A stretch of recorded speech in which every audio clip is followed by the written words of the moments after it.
Donald Trump has been nominated for the Nobel Peace Prize. I think I'm going to get a Nobel Prize for a lot of things if they gave it out fairly, which they don't. He's a real peacemaker.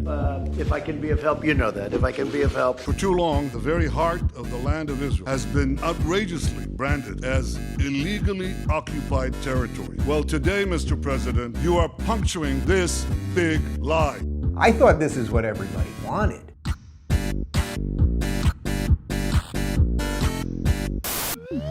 A far-right Norwegian politician announced that he has nominated President Trump for the Nobel Peace Prize over his recent achievement in securing a treaty between Israel and the United Arab Emirates. Naturally, Trump has taken the opportunity to boast on such an accomplishment, along with conservatives reminding us Obama received one by doing nothing. Obama got a Nobel Peace Prize, and that was after he unleashed Destruction and chaos. Except, I am 100% certain Donald will not receive one in the end, and not because of any liberal bias or disdain for his brutish ways. Don't be rude. Do you hear me? People like you, it's fake, and you know it.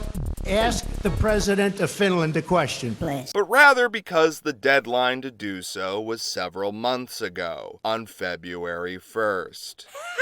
Discounting the due date for the sake of discussion, does Donald Trump deserve a peace prize for this recent diplomatic development? After all, such an occurrence between an Arab state and Israel has only happened 2 other times. Jimmy Carter in 1979 with Egypt, followed by Clinton in 1994 with Jordan. In 2020, Trump, along with his manlet son-in-law Jared Kushner, have now brought the U.A.E. into the fold. And when you consider that Jimmy Carter won a prize for his efforts, you may not think twice over Trump receiving one as well. I mean, as long as you ignore the fact that the previous times were ending hostilities on shared borders and not a few thousand miles of desert, or that such an agreement was already developing naturally without the need of Trump.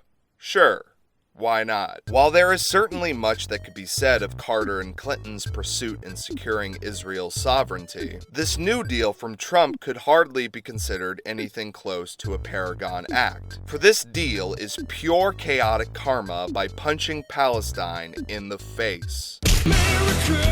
For those confused, when you think of Israel's borders, this is most likely what you think of. However, a more accurate depiction would be this. The green represents the West Bank and Gaza, territory that is considered Palestinian, but is under constant threat of annexation by the Israeli state. This has been a central reason for hostility between Israel and the Middle Eastern governments. But as Israel has grown to be a more prominent economic force in the region, mortal enemies are turning to interested investors. To be clear, the U.A.E., like Jordan and Egypt, have stressed that any attempt to annex the West Bank will be met with immediate consequences for Israel. However, many Palestinians are not eased by such claims. A lack of faith I can understand, since the Israeli Prime Minister, Netanyahu, says he is merely waiting for the annexation of their land, is met with silence. It's so strange a country that has cops driving Bugattis and massive exploitation of labor would be cool with the genocidal tendencies of an oppressive state. I would never imagine them getting along. Israel has had one goal for decades now: expand its borders, take the land they should own, and if need be, execute whomever fights it. But they're not dumb.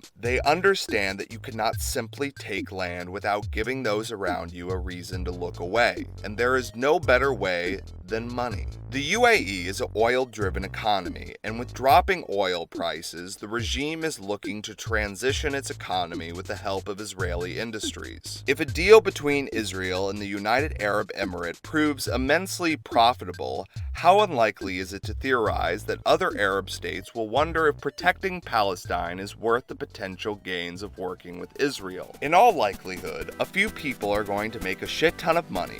A lot of people are going to be really happy about it. And Trump is going to be able to brag about all the big, beautiful hotels filled with UAE tourists thanks to his guidance. But in history, this will be the beginning of Israel digging itself so deeply into the Middle Eastern economy that no one could deny their annexation of soil stained in Palestinian blood. So do I think Trump should get a Nobel Peace Prize? No, not really. Thank you so much for watching. What were your thoughts? Do you think Trump should get a Nobel Peace Prize, or is it all just a bunch of crap? What do you think about Israel and Palestine? Am I an idiot who just don't get it, or a galaxy brain legend? I'd love to read any of your thoughts in the comments section, so please share. Don't forget to like this video and share with your friends because it really helps out the channel. As always, I love you, my little scummies, and tune in next time for another hot take.